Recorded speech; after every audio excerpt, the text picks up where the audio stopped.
e bem-vindas. Primeiramente, eu gostaria de dar as boas-vindas, acabei de fazer, né? E agradecer pela presença de cada um de vocês. É sempre bom nos reunirmos aqui, pois a nossa reunião é sempre ocasião de aprendizagem, de partilha, de acolhimento do outro, que é diferente, e mesmo de oração, pois quando nós acolhemos o outro na sua integridade, é uma forma de orar a Deus. E o motivo de nossos encontros é estudar sobre 3 temas que nos levam a dialogar com o judaísmo. Hoje nós vamos estudar sobre os sábios fariseus. Inclusive, gostaria de dizer que no curso de cultura judaica nós temos a disciplina As Seitas Judaicas, onde nós estudamos a seita dos fariseus. Para alguns alunos que frequentam o centro de estudo e estudam no curso de cultura judaica, portanto, o tema não será uma novidade, será mais uma complementação do que uma novidade, na realidade. Amanhã, no segundo encontro, teremos a possibilidade de assistirmos à apresentação do livro do Rabino Michel, Diálogos de um Rabino, um livro recém-lançado que ele vai apresentar, talvez pela segunda vez aqui, em nosso centro de estudo. E no terceiro dia, quinta-feira, estudaremos um tema mais bíblico. O professor Dr. Matias Grenzer nos falará sobre a narratividade bíblica da fé de Israel. Espero que essas 3 noites nos garantam uma boa base de conhecimento do judaísmo e do cristianismo, que nos faça voltar ao próximo em diálogo. Gostaria também de aproveitar desta ocasião, antes de passar a palavra para o Padre Fernando, de apresentar um pouco a nossa programação para 2019. Nós já estamos preparados, graças a Deus, já fizemos a nossa programação. Lembrando para aqueles que estão vindo pela primeira vez que nós temos vários cursos que funcionam aqui durante os sábados, também durante a semana, terça, quinta, quarta. Entre eles nós temos o carro-chefe dessa casa, que é o curso de Cultura Judaico-Cristã, História e Teologia. Aliás, esse centro iniciou apenas com esse curso, que pretende mostrar as raízes cristãs, as nossas raízes judaicas, as raízes cristãs, que provém do judaísmo. Depois nós temos um curso de aprofundamento de cultura judaica. No próximo ano nós vamos estudar o livro de Levítico.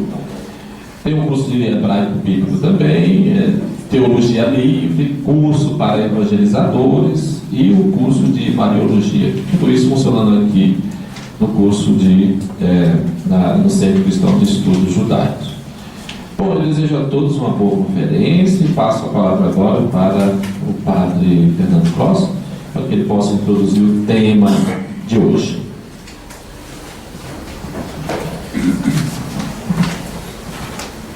O currículo do professor Evaristo: ele é um cristão católico, agrônomo, mestre e doutor em ecologia pela Universidade de Montpellier, na França.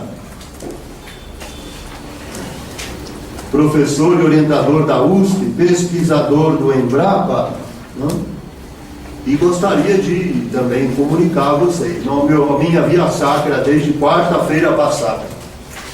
Quarta-feira passada, o professor Evaristo me ligou, dizendo assim: Fernando, estou com uma ocorrência aqui.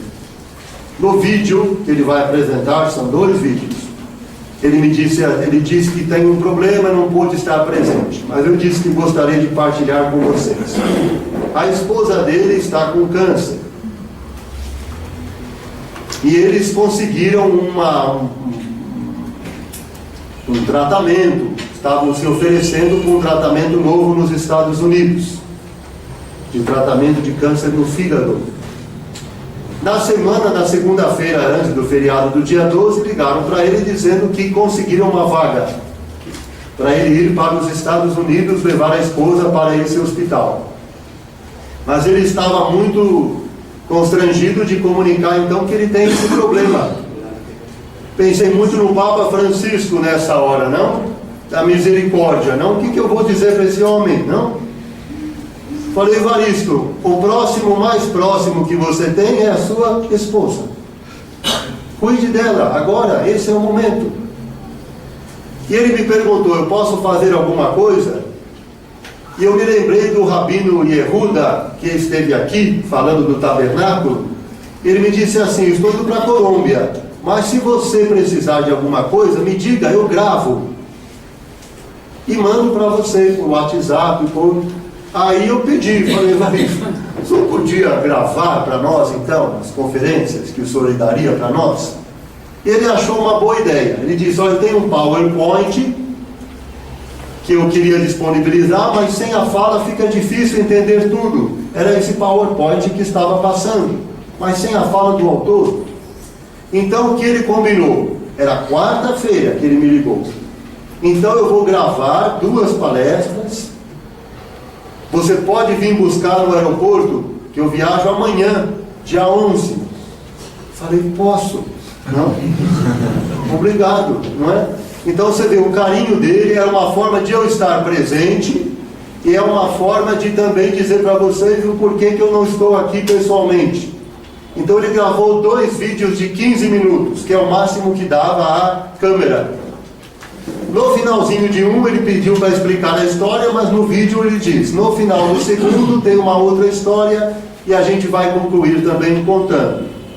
Então foi assim, quinta-feira eu fui buscá-lo, disse da nossa solidariedade, falei que nós íamos rezar também por ela, não? A senhora se lembra do nome dela? Da esposa? Eu não sei se é Jana, Yanda, eu não sei, é um nome diferente. Mas para Deus eu tenho rezado a esposa do Evaristo, não é? E Deus sabe quem que é, não é? Então se a gente puder compreender também, foi na véspera do feriado, e eu depois não sabia como dizer também para todos, ou todos que o cartaz tinha sido comunicado. Mas como é ele em pessoa que fez a gravação, a esposa ficou ali atrás com a câmera, ainda teve essa paciência. Imagina alguém que vai viajar no dia seguinte, não? Mas ele fez essa caridade. Então, na lista de e-mail, eu gostaria depois de mandar para vocês o PowerPoint. Está circulando aí a lista de presença? Com e-mail? Com quem está? Isso, depois alguém ainda não deu o nome, deixa. E depois o vídeo vai ser disponibilizado no Centro de Sion, o site aqui do centro, e também no site do Judaísmo e Cristianismo. Eu pedi para ele, posso colocar essas 2 conferências no site? Ele falou, pode. Mas também aí eu já quis amarrar, né? Podemos esperar o senhor no próximo semestre para falar sobre as águas, que ele queria um outro livro? Por falar nos livros também, teremos os livros dele, do Evaristo, do Rabino, está ali ao lado da secretaria, tá bom? Esse livro dos sábios saduceus, né? E também muitos livros que ele escreveu. Então eu peço assim a compreensão, né? Mas sabia também que vocês iam como eu dizer, né? Eu vou dizer que não viajo com a esposa, não tem como, né? Mas foi isso, ele fez o trabalho assim com muito carinho, essas 2 conferências, que ele expõe um pouquinho no início, né? Então se a gente pudesse, com a permissão, né? Se a gente pudesse rezar um Pai Nosso por ela, por esse momento que ela está no hospital, que ele também está num outro país cuidando da esposa, que a gente pudesse solidariamente rezar por ele. Pode ser? Pode. E aí em seguida o padre Donizete, que acabou de chegar de Israel, para nos ajudar hoje, né? Ainda confuso horário, assim, né? Mas veio com muito obrigado também pelo senhor e ao padre Manuel, de nos abrir esse momento, né? Para essa formação teológica, não é? Escutar uma voz diferente, vozes vão acrescentando, né? E a gente vai crescendo. Então obrigado pela presença de todos, pela compreensão nesse momento frágil da vida do casal, né?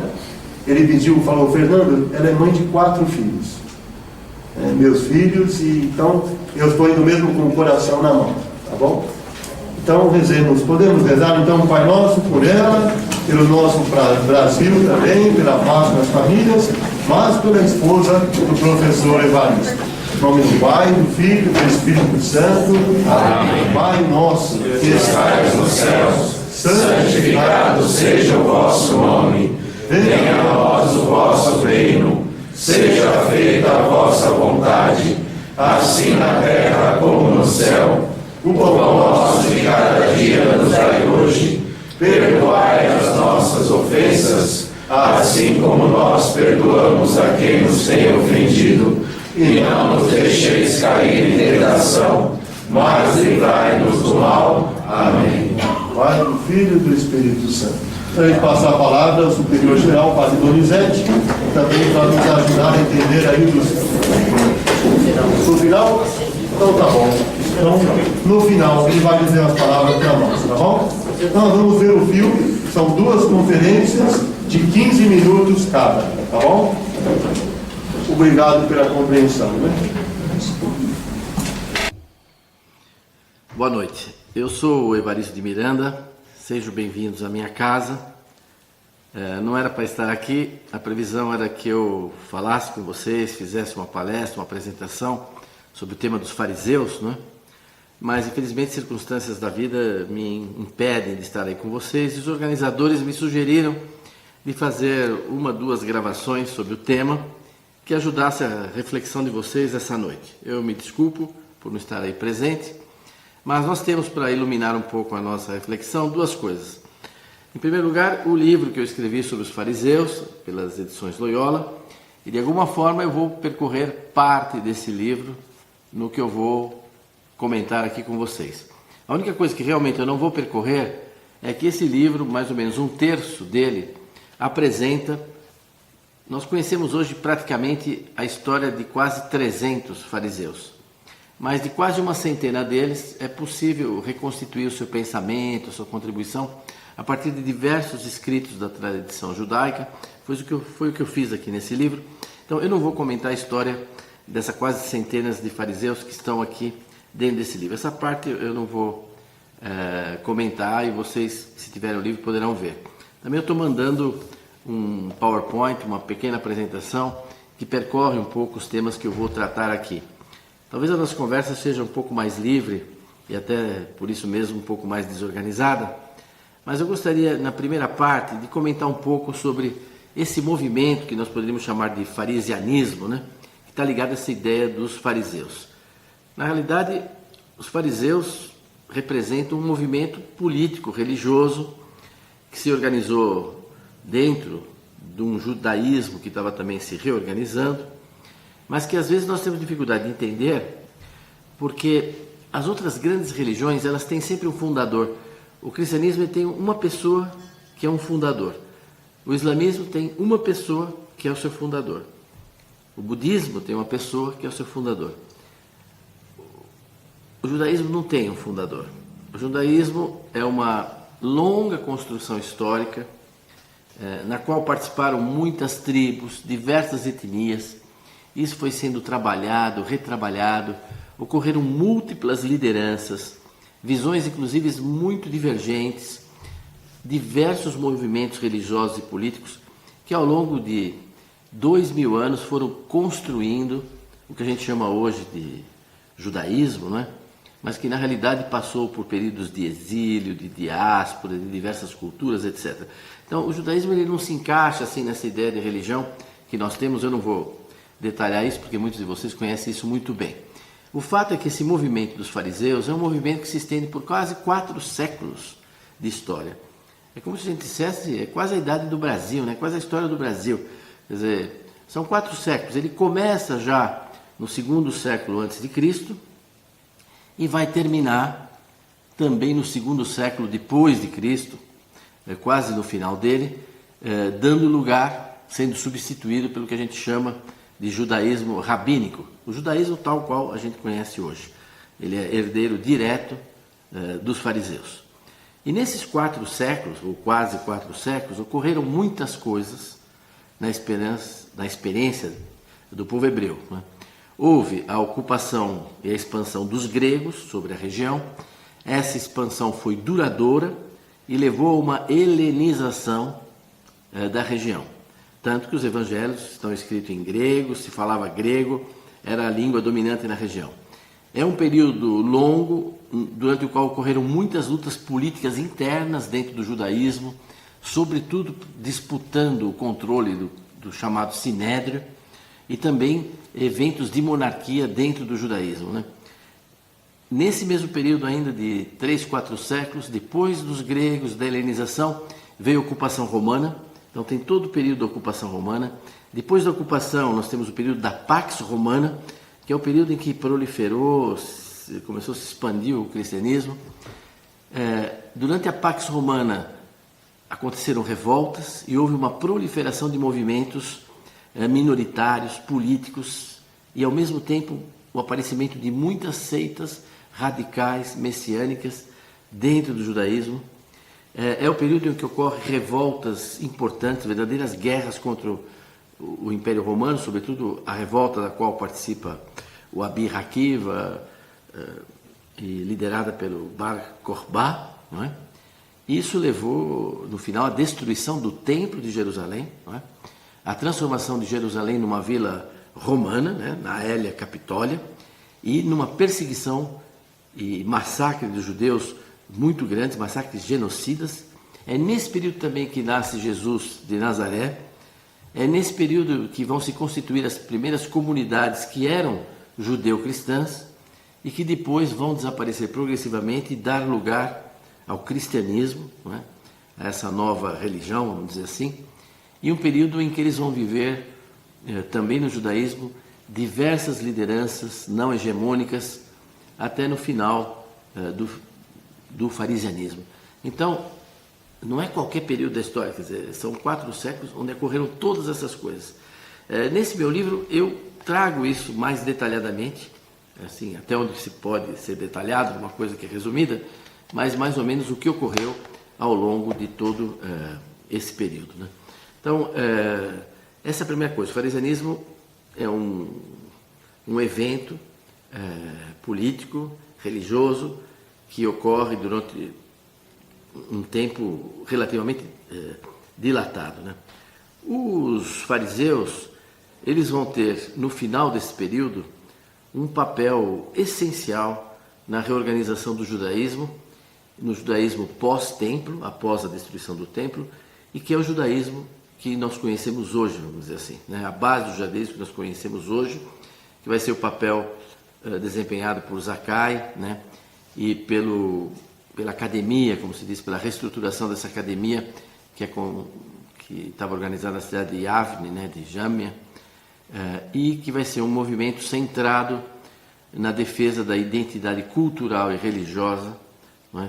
Onde o templo não será mais central e, pelo contrário, o que será central será a Torá, não é? A defesa da Torá, dessa identidade cultural e religiosa. É uma fase difícil depois da destruição do templo, em que os judeus estão acuados, estão na defensiva, e aí eles tomam uma série de decisões que levam à supressão das minorias sectárias dentro do judaísmo, e isso acaba por levar à expulsão dos nazoreus, né, dos nazarenos, do que seguiam Jesus, os nazarenos, e que acabam sendo expulsos do templo, das sinagogas, e ao mesmo tempo são comunidades que vão ficar afastadas desse cristianismo nascente e, sobretudo, afastadas do ambiente redacional dos evangelhos até, né? Mas a gente sabe que eles existiram, foram importantes. Eusébio, né, o historiador da igreja, sinaliza que os bispos de Jerusalém eram hebreus de antiga raiz, da família de Jesus, né, como Tiago. Eles vão sistematizar o Tanakh, a Bíblia judaica, vamos dizer assim, os livros que vão compor essa Bíblia, vão tirar dos escritos sagrados, com uma série de critérios, determinados livros, né? Eles vão sistematizar essa oração famosa das 18 bênçãos, né?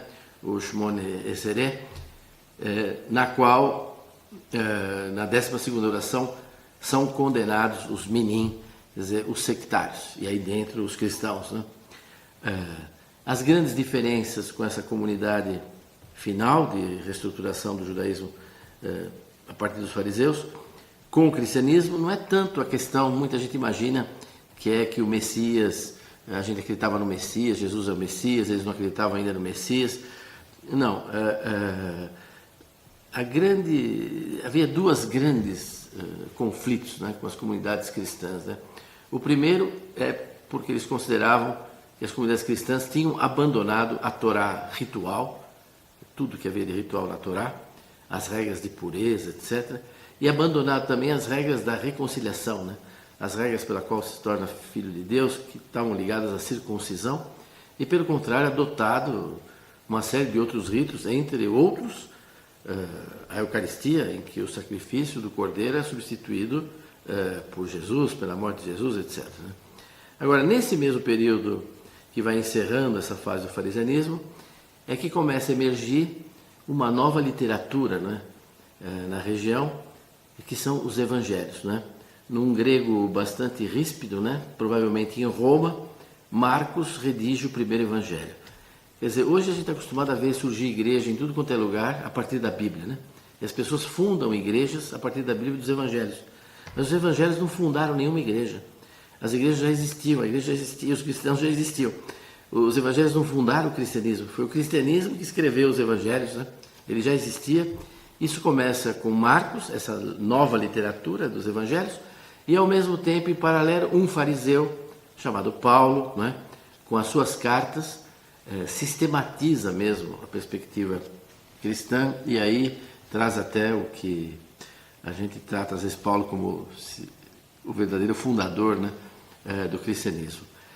Queria dizer também, para concluir essa passagem histórica, que o cristianismo e o judaísmo, tanto o judaísmo não se consolidou e nem o cristianismo se expandiu nos vazios de um Império Romano decadente. Muita gente imagina que o Império Romano estava decadente e nessa decadência do Império Romano o cristianismo se expandiu e o judaísmo nascente, né, o judaísmo rabínico, ele se consolidou. Não, não é verdade. Nós estávamos em plena Pax Romana. É o melhor período do Império Romano. Era o melhor mundo que os romanos conseguiram criar na sua melhor forma nessa época. O cristianismo, quando a gente olha as comunidades cristãs, elas correspondem à rede de sinagogas, não é? Paulo ia de sinagoga em sinagoga, não é?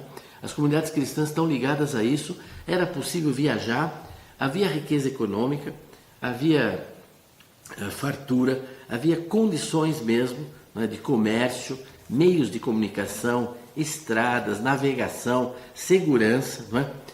E mesmo assim é um período também muito marcado por diferenças etnocêntricas entre os judeus e os cristãos, e sobretudo os próprios cristãos, que os pagãos já viviam essas diferenças. Mas o êxito, o sucesso do cristianismo, eu acho que se deve à sua literatura.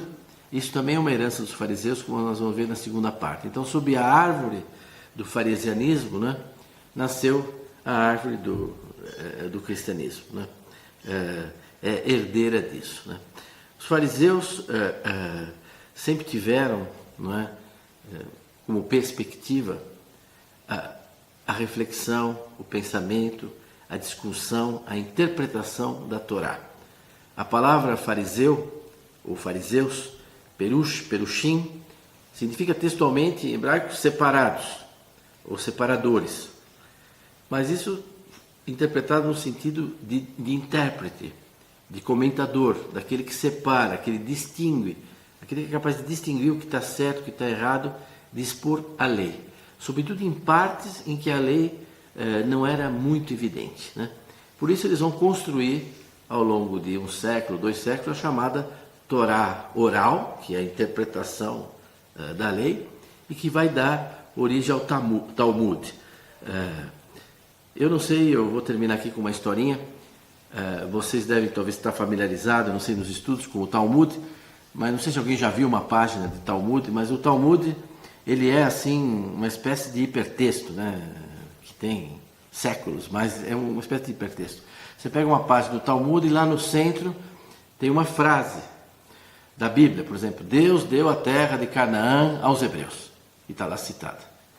E aí em volta, sob forma de quadradinho, de puxadinho, de retângulo, tem todos os comentários dos sábios em torno dessa frase. Por exemplo, Deus deu a terra de Canaã aos judeus.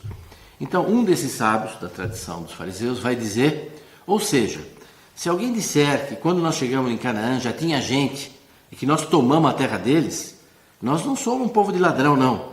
Nós não somos ladrões, porque a terra pertence a Deus. E se Deus deu para nós, bom, ela é nossa, nós não somos ladrões. Aí você vai ler outro comentário do outro sábio, ele fala, não, nada disso, é o contrário. Se Deus deu, ele tira. E aí ele tirou desse povo, porque ele não merece, e nunca mais ele vai ter essa terra. Bom, aí você lê o outro comentário do outro sábio, ele vai dizer, não é nada disso, não é uma questão política, isso é no sentido espiritual, essa terra fala do nosso coração. E assim você vai lendo os comentários, um aponta para lá, outro aponta para cá, outro interpreta para lá, outro interpreta para cá. Você vê todas aquelas interpretações e no fim você fala, bom, mas o que é aquilo? Qual que é a doutrina, né? Qual que é a doxa, né? E acho que isso traduz muito o que foi toda essa elaboração dos fariseus, né? Se você procurar um rabino para perguntar, rabino, olha, aqui a frase diz isso, mas um sábio diz isso, outro diz aquilo, etc. Qual que é a doxa? Qual que é a doutrina? Como que eu tenho que interpretar? O que quer dizer aqui isso? Provavelmente, acho que em 95% dos casos, o rabino vai te dar sempre a mesma resposta. Ele vai dizer, sabe o que quer dizer? Quer dizer o seguinte, Deus quer um povo que pense. Deus quer um povo que pense. Então, vocês estão aqui hoje um pouco para pensar, não é? Sobre esse período, sobre essa história. Os evangelhos são uma péssima fonte de informação sobre os fariseus, porque eles foram escritos praticamente depois do final dos fariseus. E se referem de forma anacrônica a algumas experiências no contexto que eles estavam vivendo e não são uma fonte confiável, apesar de ter elementos interessantes sobre os fariseus. Mas nós temos muitas outras fontes históricas, no meu livro apresento, que nos permitem de conhecer bastante bem o que foi ao longo do tempo as transformações dos fariseus. Mas os evangelhos dão algumas ideias disso. Mas uma coisa é certa e com isso eu concluo. Jesus Cristo dialogou com Israel através dos fariseus. Não foi através dos saduceus, não foi através dos essênios, não foi através dos sacerdotes. Bem, nós continuamos a nossa reflexão aqui sobre alguns elementos ligados à história do cristianismo e do farisianismo, entre Jesus e os fariseus.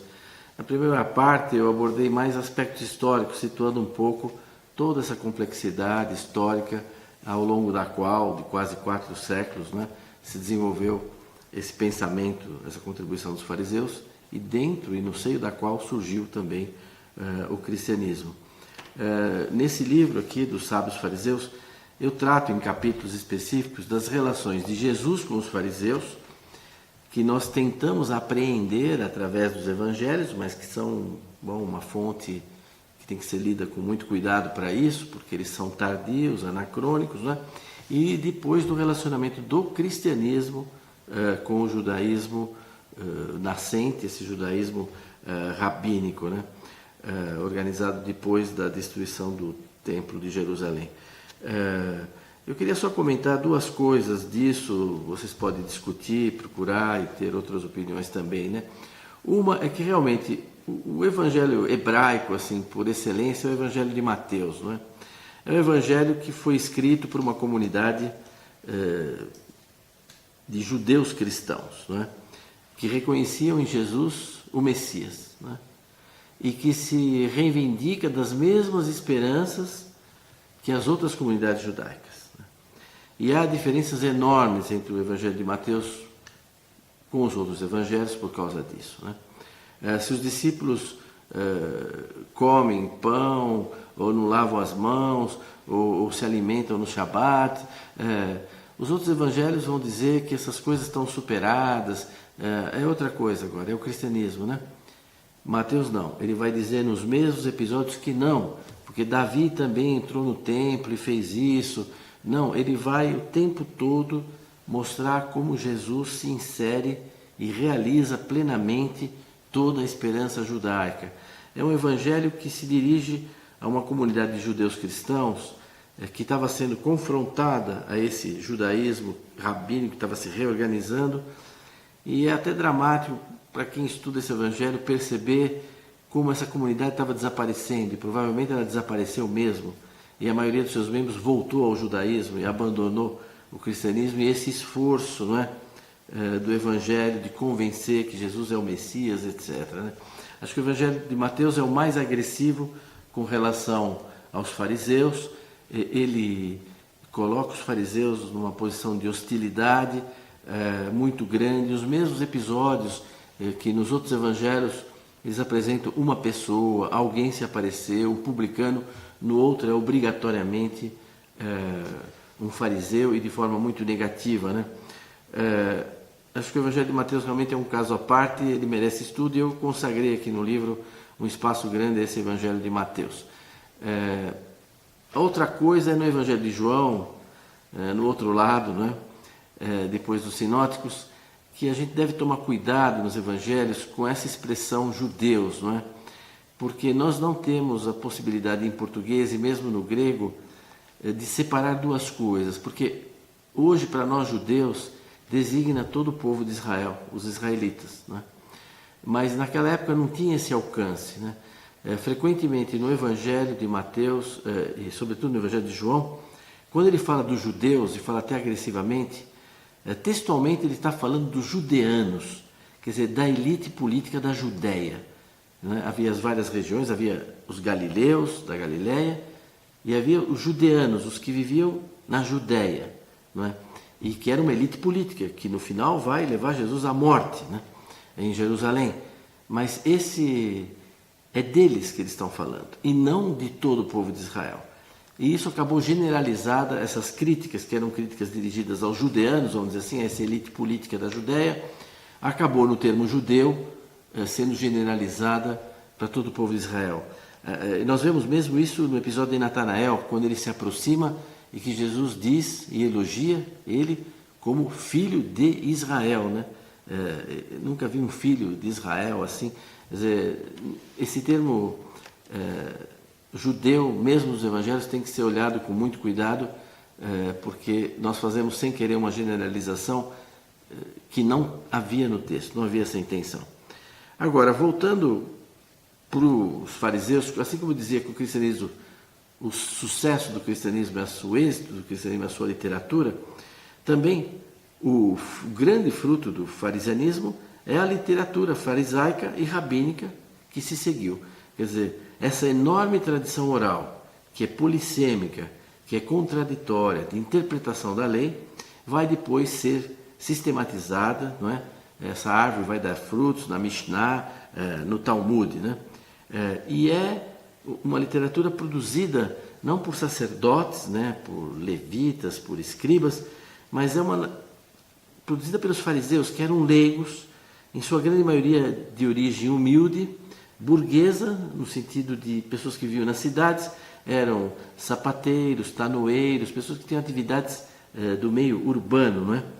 E que tinham essa linha de ser muito rígidos com relação ao poder externo e muito flexíveis no que diz respeito à vida privada e à vida cotidiana, à vida familiar, na interpretação da lei, não é?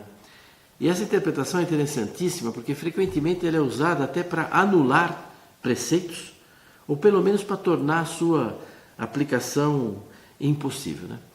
Por exemplo, é dito que no Shabat não pode haver trabalho, não pode haver transporte, eu não posso pegar um saco de trigo e transportar, etc. e tal. Mas também não posso transportar instrumentos. Mas, por exemplo, a mulher ela pode usar brinco, ela pode transportar brinco, ela pode transportar um colar, ela pode transportar enfeites. Isso viola o Shabat ou não? Nós vamos encontrar nos escritos farisaicos quilômetros de textos para permitir que as mocinhas, né, no sábado e na saída da sinagoga, possam ir lá arrumadinhas, né, e carregar brincos sem infringir o Shabat. E para isso tem toda uma série de reflexões. Um outro exemplo é que no Brasil frequentemente a gente diz que a lei não é aplicada porque ela ainda não foi regulamentada. Pois os fariseus, em muitos casos, fizeram o contrário. Eles regulamentaram a lei para que ela nunca fosse aplicada, né? Por exemplo, é dito na Bíblia que se o filho desonrar o pai pode matar o filho. Se a filha desonrar a mãe pode matar. Isso é possível? Está escrito? Os fariseus vão dizer sim, está no texto bíblico, mas não está dito como. E nós vamos explicar, interpretar como que o pai faz para matar esse filho que o desonrou. E aí eles vão dizer que o pai precisa primeiro acusar o filho formalmente, que isso tem que ser feito em público, numa praça pública, e que o filho tem direito à defesa, etc, etc, etc. Um processo que nunca foi aplicado na história de Israel, né? Inclusive eles tem muitas discussões sobre o tema da pena de morte, né?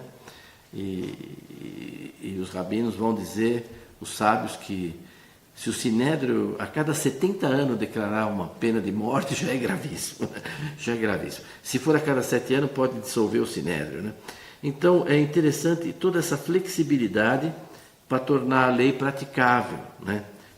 Humanizar, vamos dizer, essa lei, sobretudo no âmbito da vida privada e familiar, e ao mesmo tempo muito rígidos na vida externa, né? Talvez entre os frutos que a gente pudesse percorrer rapidamente aqui para encerrar essa segunda parte, e que estão presentes na nossa cultura, no nosso cotidiano, são na vida civil mesmo. Primeiro, a educação obrigatória e gratuita. Os fariseus, inclusive quando estiveram no poder, governando mesmo, eles instituíram a educação obrigatória e gratuita para os meninos de 5 a 13 anos, e onde tinha uma sinagoga, tinha uma escola, e depois eles iam para academias. Então, quem quiser investigar sobre isso, olhar no meu livro, discutir, nós temos essa herança que vem lá de longe, não é? Da educação obrigatória e gratuita, em termos muito interessantes, inclusive, de uma educação muito aberta, muito polissêmica, proposta e desenvolvida pelos fariseus. Outro tema que nos é muito caro, mas que vem dos fariseus, é a temática da pobreza, da justiça e da caridade, né? da tzedakah, né? O quanto nós temos que levar o nosso olhar para os pobres. Quer dizer, as pessoas desviam o olhar dos pobres, mas a fé, a religião, a espiritualidade deve levar as pessoas a olhar, dirigir o seu olhar para os pobres, para a pobreza, toda a temática do pão. É gozado que entre um grande sábio fariseu, que foi Hillel, né, e Jesus, nós vamos encontrar frases muito parecidas, né, no tocante ao pão nosso de cada dia, né? E também os fariseus vão dizer que a Torá ela é como a água, frequentemente ela é como a água. Por quê? Porque a água ela não gosta dos lugares altos, ela desce sempre para os lugares mais baixos, onde está a pobreza, onde está até a desonra, onde está a necessidade, etc. Vai dizer que o vinho, o mel, o azeite são guardados em recipientes muito simples, muito pobres, vamos dizer assim, né? A riqueza da reflexão sobre a pobreza, a tzedakah, o dever da caridade, é enorme, né? Por isso também a valorização do trabalho, que é uma tradição também hoje do Ocidente, né? Recebemos isso da herança judaico-cristã, valorizar o trabalho, porque eles tinham profissões comuns, não é? E isso é extremamente valorizado, né? Eles vão dizer que o pai que não ensina uma profissão para o seu filho está criando um ladrão, né? É o que José vai fazer com Jesus, né? Ele ensina a profissão para o seu filho. Então a criança é educada pela mãe nos preceitos da Torá, depois pelo pai, que também ensina uma profissão a eles, né? É interessante todo o desenvolvimento da legislação criminal que os fariseus desenvolveram, de como levar alguém a julgamento. E ele diz que a lei tem que levar em conta as pessoas, no sentido amplo do termo, considerar como é que as pessoas são, com as suas debilidades, com as suas fraquezas, as testemunhas que têm que ser ouvidas de forma separada, o direito de defesa, a gravidade do falso testemunho, né? E o tema da pena de morte, que é muito discutido e sobre o qual nós já evocamos aqui. A ética do próximo é uma das coisas mais profundas de toda a tradição dos fariseus. Essa klal gadol, né? Essa regra de amar o próximo como a si mesmo, ou até, melhor dito, amar o próximo como um outro ti mesmo, não vale só para as pessoas, vale para tudo, para toda a criação, né? O Rabi Meir, ele vai dizer que um não-judeu que segue a Torá é semelhante a um sumo sacerdote, né? E essa ética do amor ao próximo, enfim, vai abranger mesmo toda a criação, né? Na área religiosa, nós herdamos toda a temática da santidade, que está ligada ao tema da humildade, não é? E eles se recusavam esse título de rabi, os rabanutas, eles não... Não, o lugar da santidade é o lar e a família, né? E isso está na tradição judaica, e por isso mesmo a família é fundamental, o respeito, os filhos. O tema do perdão também é muito forte no judaísmo, a gente vai ver o quanto o cristianismo herdou isso, né? O tema do perdão, da misericórdia, do arrependimento, da techuvá, né? O Yom Kippur, não é? É tão bonito um trecho da tradição que diz que quando os hebreus conseguiram atravessar o Mar Vermelho e estavam a salvos do outro lado, eles quiseram cantar um Halel, um hino de glória, né? Mas Deus proibiu. Deus diz a ele: como que eu vou aceitar um canto de alegria de vocês se meus outros filhos, os egípcios, jazem mortos, né? Sob as águas do mar, né? Não é lugar de cantar essa alegria, né? Tem toda a temática do saber, da sabedoria, que é interessante, muito bem desenvolvida. E nós temos aí os temas religiosos, né? O tema da fé religiosa mesmo, que vai entrar primeiro com a sinagoga mesmo, quer dizer que você discutia a palavra de Deus, interpretava os textos, né, nesses locais, e com a destruição do templo vai ser realmente o local de referência, e é até hoje, do judaísmo rabínico, né? Mas talvez dos temas que nós herdamos fortemente no cristianismo, que às vezes as pessoas desconhecem, é como eles valorizavam a justiça divina, não é? Valorizavam o juízo individual de cada um na hora da morte, não é? E o tema da ressurreição, que ressurge em N episódios. A fé nessa ressurreição, até nos evangelhos, eles veem qual é a posição de Jesus, né, com relação à ressurreição, e ficam contentes quando eles veem que Jesus defende essa perspectiva. Então existe uma herança cultural, uma herança social e uma herança evidentemente religiosa do farisianismo, que deu muitos frutos dentro do próprio cristianismo, né? Então essa árvore dos fariseus, essa árvore do cristianismo, hoje virou florestas, né? Enormes florestas, mas o que a gente deve acentuar, acho que vocês podem ter essa ocasião, nesse exercício e em outros, é de explorar o que nos une, né? O que nos une entre judeus e cristãos é muito maior do que o que nos separa. Durante muito tempo, de ambos os lados, a falta de reconhecimento e de interesse, de respeito, nos levou a se interessar mais pelo que nos separava, né? As diferenças, né? Mas a gente valoriza, né?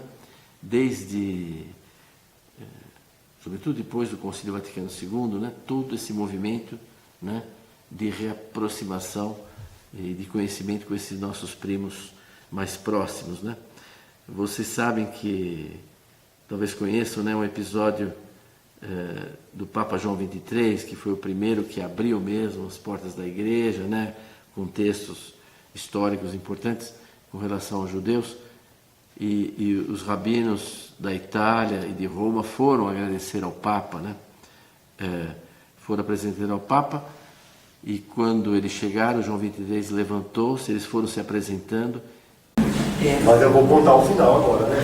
Ele contou lá no aeroporto que foi o Papa João XXIII que abriu, isso, por favor, que abriu, né, o Vaticano II, e depois agora o Santo Paulo VI, né, concluiu. E ele dizendo que então os rabinos foram agradecer ao Papa João XXIII, né, dizendo: estamos aqui, não, somos seus irmãos. E aí ele disse: que bom, porque eu sou José. Lembra da história do final do livro do Gênesis, não? Em que José acolhe todos os seus irmãos, não? E traz depois a família toda para o Egito, né? São essas duas falas do professor Evaristo, não? Fazem a gente pensar, não é? Ou não? Sim. desse pensamento, dentro dessa dinâmica de pensar, surgem questões, não é? Então, dentro dessa dinâmica sempre de um palestrante, de um conferencista vir, a gente deixa esse espaço aberto. Então, graças a Deus, o padre Donizete chegou de Israel hoje, não é? O padre Manuel está aqui, não? Então, veja que meu santo anjo da guarda também é forte, né?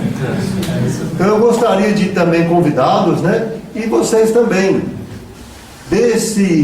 Desta fala do professor Evaristo, algumas questões poderiam surgir, que vocês gostariam de aproveitar desses outros dois cristãos, os fariseus bons, né? Assim, nesse sentido de que procuram ajudar a entender que essa palavra de Deus chegue ao povo, não é? Um centro cristão de estudos judaicos é dentro desse movimento, não é? De fazer com que esta palavra chegue até nós, não é? Alguma pergunta? Se pudermos ser bem objetivos, não é? Tá bom? Não é horário de fazer a propaganda política, não é horário de fazer a reflexão de onde nasceu, não é? Sermos assim bem objetivo. Alguma pergunta? Gostaria, algo não ficou tão claro, ou gostaria de escutar uma pergunta? Eu gostaria de mencionar uma visita que eu fiz ao Vaticano, e eu sabia que tem o lugar onde realmente a igreja foi construída, o túmulo de Pedro. E se descobriu arqueologicamente que realmente também os restos mortais poderiam ser dele, porque corresponde a uma descrição física de um homem, de um pescador e tal. E é complicado ir lá nessa gruta, porque você tem que se inscrever com muita antecedência, porque é muito difícil, tem muita gente que quer ir. E eu estava inscrita e eles depois chamaram o nome, mas só pode ser que língua. Eu falei, olha, não importa a língua, eu quero ver o lugar. Aí depois me chamaram a senhora que sabe todas as línguas. Eu falei, não, de jeito nenhum, mas eu queria ver o lugar apenas. E também é interessante que o lugar, o túmulo do João 23 é o único que está sempre cheio de flores. Então me explicaram que realmente tem muita gente que visita esse túmulo. Ele, como núncio apostólico na Turquia também, ele favoreceu muitos passaportes, muitíssimos, né? Para né, a saída dos judeus, né? Da Europa, né? Então é alguém muito querido desde já. Alguma pergunta com relação aos fariseus, né? Temos aqui o livro, não? Que ele citou, né? E a Livraria Loyola deixou alguns exemplares, temos outros livros ali perto da secretaria. Aproveitem, né? Esta oportunidade. Alguma pergunta? Este é o momento. Pois não. Se puder falar alto, o pessoal também escutar. O professor, na sua explicação, desculpe, ele fala que há uma pluralidade de interpretações das escrituras, né, na Torá. Como que o judeu hoje vê essa interpretação? Não pode ter confusões dentro desse tipo de raciocínio?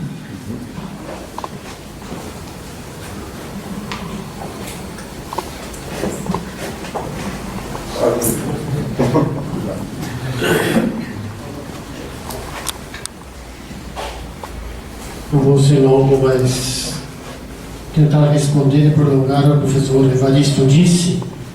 Nós herdamos dos fariseus esta mentalidade que diz que que a Bíblia é palavra de Deus. E são os fariseus que nos ensinaram, e tem um salmo que diz que o Senhor falou uma palavra e duas eu ouvi. Então a pluralidade já está na própria palavra. Isso é um dos exemplos da tradição judaica que nós recebemos. Um outro exemplo, ele passou assim rapidamente, e que é o mais forte, é o mais central para nós, é aquele famoso debate fariseus e saduceus, quem crê, quem não crê na ressurreição, os fariseus creem, e Jesus atualiza o argumento farisaico para dizer que ele também não só crê, mas ele defende profundamente a ressurreição. Em primeiro lugar, pluralidade de interpretação não é causa de confusão, desde que nós entendamos que a palavra é una, mas ela é diversamente ouvida. A começar pelo fato que ela é escrita e que ela é oral. Uma palavra escrita há diversos entendimentos orais. No princípio, Deus criou. O que é o princípio?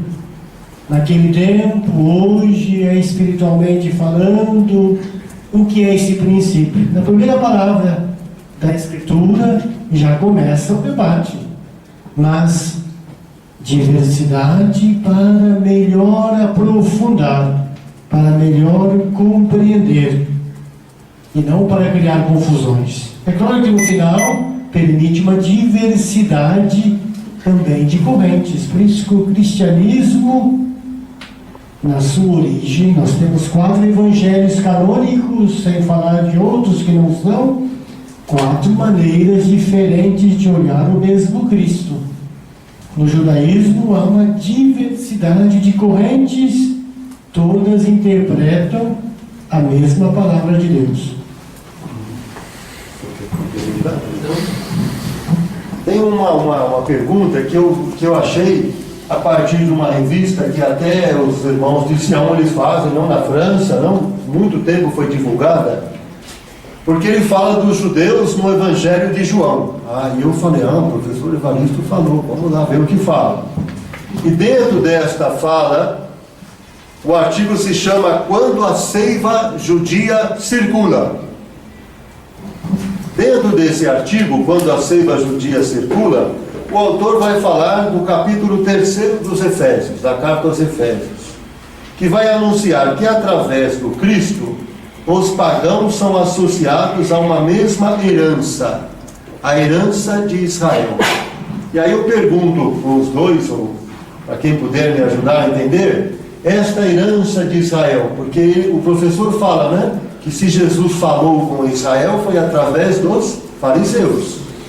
Esta herança de Israel que Jesus quis estender aos pagãos, ela também pode ter sido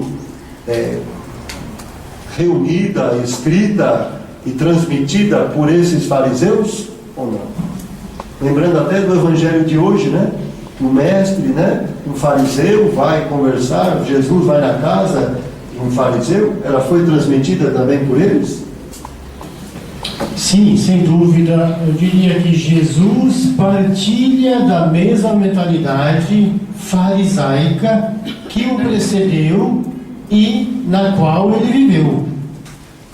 Não é à toa que há diversas conversas e ele é chamado mestre, bom mestre, rabi e assim por diante. São termos, digamos, farisaicos, de quem de fato lida, conhece e reconhece nele pelo menos mestre.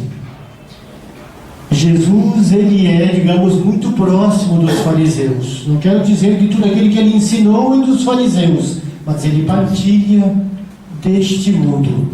A respeito do título Judeus, que o padre Fernando se referiu, e o professor Evaristo também falou, de fato foi publicado nessa revista, é um artigo, se não me engano, de 2006. Se nós pegarmos o Evangelho de João, que foi escrito em grego, judeu, os judeus no plural em grego é iudaioi. Só tem essa palavra 19 vezes no Evangelho. O problema é que nós colocamos tudo no mesmo saco e a cada vez que falamos de judeus, como disse bem o professor Evaristo, pensamos no povo, nos judeus, generalizando. Ora, desses 19 empregos no Evangelho de São João, a cada vez tem um sentido muito restritivo. Como ele disse, pode significar os habitantes da Judéia, os judeanos, pode significar algumas autoridades dos judeus, pode significar alguns judeus de tal lugar e assim por diante. Percebe a dificuldade quando nós generalizamos o risco que isto nos conduz. Eu queria terminar, já que o Padre Fernando falava de João 23, diversos judeus foram falar com ele, de modo particular, esse judeu francês, que era professor, e vocês sabem disto, professor das escolas da França, Jules Isaac.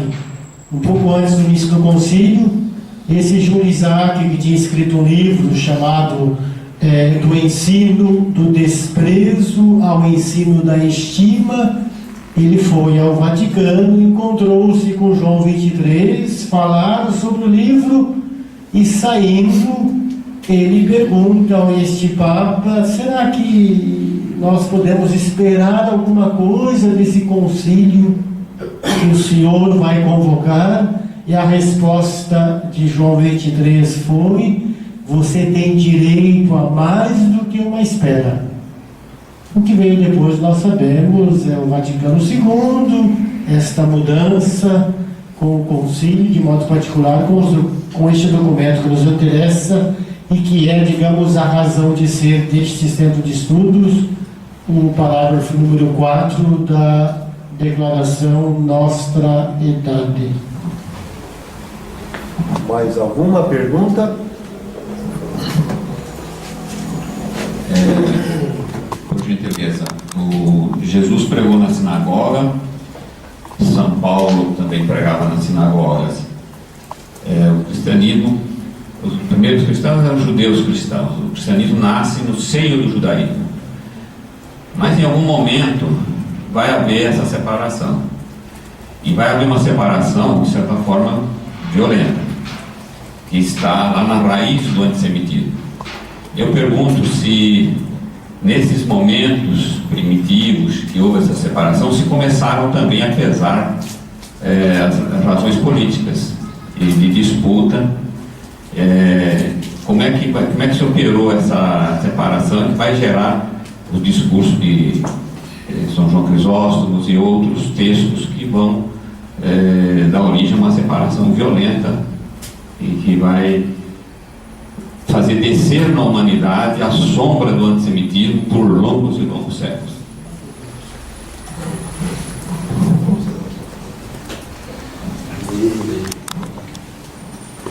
Eu arrisco a fazer uma observação. Eu trabalhei esse tema nas relações judeu-cristã, era um curso também que o professor Raimundo que está aqui assumiu. E a gente percebe que no começo, primeiro há uma harmonia muito boa no começo entre nas relações entre judaísmo e cristianismo. Eu já não mostraria a partir da divergência, mas daquilo que eles tinham em comum e viveram em comum. A gente sabe que a comunidade de Jerusalém, a primeira comunidade, era judeu-cristã e vivia em plena harmonia com os judeus que não acreditavam em Jesus ali no primeiro século. Depois vai evoluindo. Até o período de João Crisóstomo, a motivação é extremamente religiosa. Eu arrisco a dizer. João Crisóstomo, ele gritar contra a figura dos judeus, ele acreditava estar defendendo o Cristo, defendendo o cristianismo e pregando a verdadeira religião. É claro que depois, quando isso acaba criando um antissemitismo, e posteriormente, isso na Idade Média, já é pego como uma questão política, e o pessoal aproveita aí para, eu diria, diabolizar a imagem dos judeus e tirar algum proveito, inclusive financeiro e político. Mas, a priori, eu acho que esse embate é extremamente religioso. E eu aproveito também para fazer, agora aqui eu gostaria de fazer duas críticas à apresentação. Um pouco tanto injusto, porque não está aqui para se defender, mas aí vocês podem defender também, né? Eu gostaria de perguntar para ele, se ele estivesse aqui. Eu também trabalho esse tema, a relação entre as receitas judaicas. É um curso que eu leciono aqui há 10 anos. E ele fala da questão da fundação das religiões. Eu não concordo muito quando ele diz que o budismo é fundado por Buda, e cita outras religiões e fala tipo como o cristianismo fosse também fundado por alguém. Eu não tenho essa concepção, né? O cristianismo é fundado por alguém. Eu não vou dizer, Jesus fundou o cristianismo. Ele nasce a partir da figura de Jesus, não Jesus fundando o cristianismo. E é nesse relacionamento entre o judaísmo e o cristianismo que fica o judeu para lá e depois o cristão para cá, e herdando muitas coisas do judaísmo, inclusive a ressurreição, que herdamos do farisaísmo. Mas eu não veria também a religião cristã como uma religião fundada por uma pessoa. E aí nós estamos bem próximos daquilo que ele fala de Israel, que não tem um fundador. Também o cristianismo não tem um fundador. Se Israel é uma religião, o judaísmo é uma religião revelada, o cristianismo também é uma religião revelada. E nasce a partir de uma figura religiosa, ou de um Deus para nós, no caso, que é Jesus. Vejo dessa forma, né? Mas eu aceito a divergência, né? Então ele fala com a convicção de que parece que tem alguém que fundou o cristianismo, e a gente subentende de modo imediato. Se ele estivesse aqui, eu perguntaria: quem é que foi o fundador, senhor? O Jesus, se alguém, alguns autores arriscam a falar de fundação do cristianismo, mas não atribuindo a Jesus. A figura fundadora seria inclusive Paulo, né? Que faz com que o cristianismo se configure como uma outra religião, diferente do judaísmo. Mas Cristo não. Aí eu discordo, né? Mas aceito também a divergência. E a outra coisa que ele falou também aí, que eu coloco em discussão também, é a questão da expulsão. Ele coloca, num certo momento, os judeus vivendo junto com os cristãos, e depois os judeus teriam expulsado os cristãos da sinagoga. Inclusive, essa afirmação é causa de divergência e também gera antissemitismo. Olha, os cristãos foram perseguidos e foram expulsos pelos judeus da sinagoga. Também eu acho que a separação se dá mais por uma questão de personalidade, de evolução de ambas correntes, tanto do judaísmo como do cristianismo, que vão se autoafirmando e crescendo teologicamente e espiritualmente. Chega um momento que elas não podem viver mais juntas. Mas não há essa. Inclusive, é algo que eu também explico no meu livro, que foi relançado e que está à disposição de vocês. Aproveito para fazer a propaganda também, trabalhando inclusive o termo do Evangelho de João, que seria utilizado para dizer que os judeus foram expulsos da sinagoga. João capítulo 9. E eu faço a tradução de uma outra forma, defendendo que não houve a expulsão, mas sim uma boa convivência, e no final uma briga entre irmãos, e os dois tomam o seu caminho. Mas não há é mesmo difícil de você. Como você poderia expulsar todos os judeus das sinagogas? Elas são independentes, inclusive. Não há também um consenso entre a sinagoga, onde alguém tem uma autoridade que diz: sai como a gente pode fazer na Igreja Católica. Olha, não quero mais o Papa, decreta alguma coisa. Isso não existe no judaísmo. As sinagogas trabalham de modo independente. Tá aí a minha observação. Se alguém quiser reagir também, eu faço Fernando, faço não concordo. Mais uma reação, já passo a palavra para a senhora. Aproveitando que o Padre Manuel fez a propaganda do livro dele novo, que saiu do forno ontem, acho que vamos precisar de uma outra noite para a apresentação novamente do livro dele. Quem sabe antes que o ano termine, agora em outubro ou novembro, vale a pena. Eu queria só acrescentar mais uma coisa. Cuidado com os termos que nós usamos. Nós usamos muitas vezes, de maneira muito rápida, cristão, judeu. Imaginamos isso de maneira tão clara, separada, definida, distinta. Não é bem assim. É como numa briga de casal, passou 30 anos brigando e no final se separou. Se separou por causa da última briga, os 30 anos, a razão é pequena, é grande. Tira os 30 anos, coloque 3 séculos. Aí talvez no final de 300 anos se possa falar de separação, não mais do casal, mas do judeu, que aí é entendido como judeu, do cristão, que é definido como cristão. Mas isso 3 séculos depois. Nos evangelhos, Eu desafio vocês, procurem se vocês vão encontrar o termo cristão. Nós encontramos nos Atos dos Apóstolos dos anos 80 é que se usa pela primeira vez o termo cristianoi. Estrangeiros que qualificam aquele grupo de seguidores do nome e dá um nome chamado cristianos, cristãos, cristianoi. Nos Atos dos Apóstolos, não nos Evangelhos. O que os primeiros, digamos, seguidores, homens de fé, fazem? Eles seguem Jesus, acreditam nele como Messias, partilham desta fé, mas não está dito que fulano é judeu, ciclano é, entre aspas, cristão. Isso virá bem mais tarde. Digamos, estamos pouco a pouco criando, fundamentando. E os evangelhos, antes de tudo, são o que? São testemunhas. São, digamos, confissões daqueles que experimentaram a vida com Jesus, testemunho deles. Não temos essa divisão ainda. Quando começa a ter, e o professor Evaristo falava, é sobretudo do Evangelho de Mateus, é de maneira muito precisa sobre algumas situações, não é sobre tudo. Sobre tudo estamos de acordo, mas para algumas situações particulares, algumas práticas, começam as divergências. Eu gostaria de lembrar agora a questão que era muito discutida, a questão de filho de Deus. E o meu filho, quando eu tinha 5 anos, estava na pré-escola, naquele tempo era pré-escola, pré-primário, perguntaram a ele, eu achei que depois que foi uma pergunta provocativa, perguntaram se ele acredita que Jesus foi filho de Deus.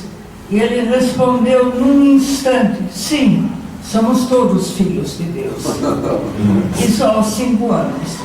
E o meu marido, que era filósofo das religiões, o professor Walter Hirschfeld, ele falou que quando se discute, ele trabalhava muito com ecumenismo e fraternidade, quando se discutia a questão das religiões, ele falava, é muito simples, é tudo como uma grande orquestra, todo mundo tem o seu instrumento, mas só tem um regente. Nós estamos numa hipernoite, não estamos? Não é um período hipertexto, tem uma hipernoite. Mas eu gostaria de ser fiel ao nosso horário, né? E poder propor que ainda temos amanhã, antes de terminar, mas eu sei que a gente precisa terminar na hora, não é? Temos a última pergunta, tá bem? Por favor. Fazer de corroboro. A minha formação sobre isso, essencialmente católica, podendo ouvir? Fazer a pergunta. Faça a pergunta, vamos lá. Me surpreendeu hoje saber que eu corrigi, se eu errei, eu quero ser corrigido. Quero me esclarecer. Os fariseus, então, seria a elite. Eu entendi assim, os fariseus, a elite, depois tem o que a gente tipifica como judeu, que na realidade é o povo, é parte do povo judeu, na minha cabeça funciona assim.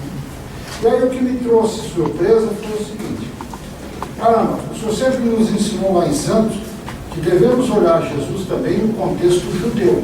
Jesus era judeu. Tá? Então, dentro do contexto que Jesus era judeu, ele estava num momento em que havia uma elite política, os fariseus, e eu tinha fariseu como sacerdote, mas hoje, pelo que eu entendi, não só sacerdote, mas a elite. Então Jesus veio para a salvação do povo, mas ao mesmo tempo para combater essa elite. Por isso, então, que eu vou convidar o senhor a vir fazer os cursos do Centro Cristão Judaico, de Estudos Judaicos, o Centro Cristão. porque não são elite, e não são sacerdotes, e não é preciso estudar mesmo. Acho que é um papel da igreja, um papel, né, para ver todos os movimentos da sociedade de Jesus, né? Então, convido você a vir fazer o curso, né? Já convidei você antes de entrar para fazer a peregrinação para Israel, né?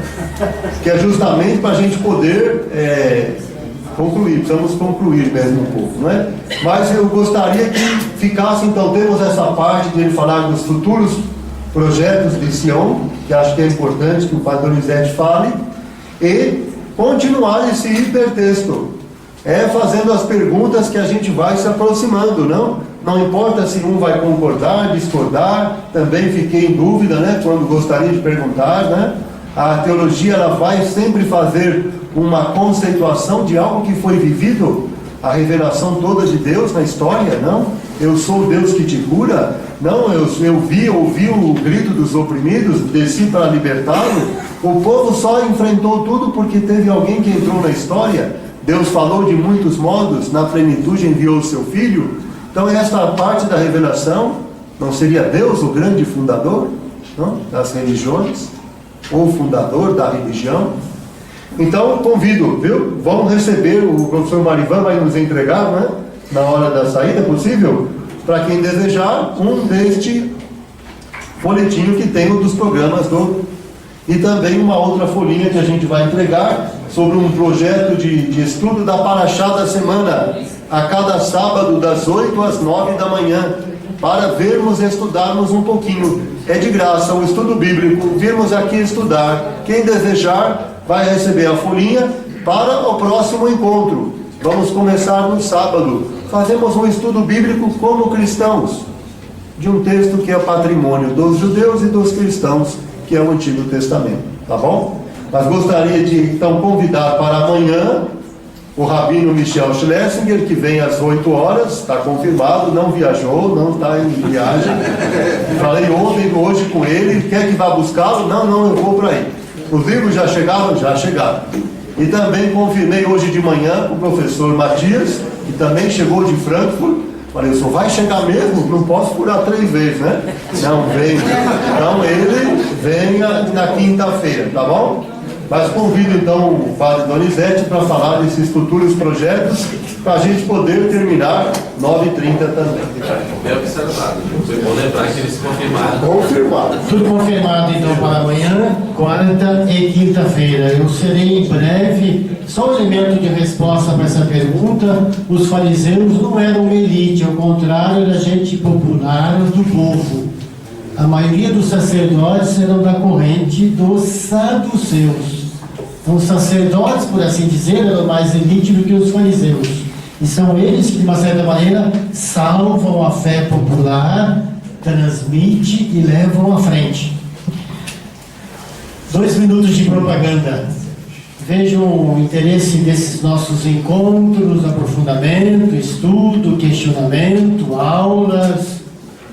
Nós estamos buscando, digamos, como dizer, normalizar, organizar isso em forma de cursos que já temos, e o Papai Manuel disse no início, mas de maneira, digamos, não mais acadêmico, porque já é acadêmico, mas de uma maneira mais aberta e com reconhecimento possível do MEC.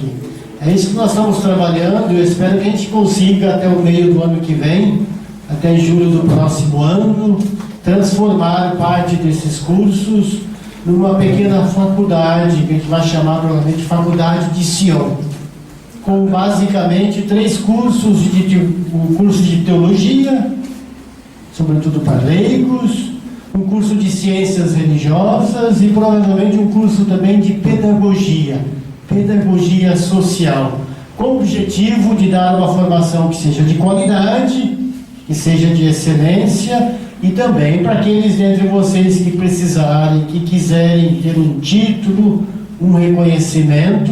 Nós estamos trabalhando para chegar a ter este reconhecimento e poder oferecer para vocês. Era esta propaganda. Muito obrigado, boa noite e até amanhã para o próximo, não para o próximo vídeo, mas para a próxima conferência.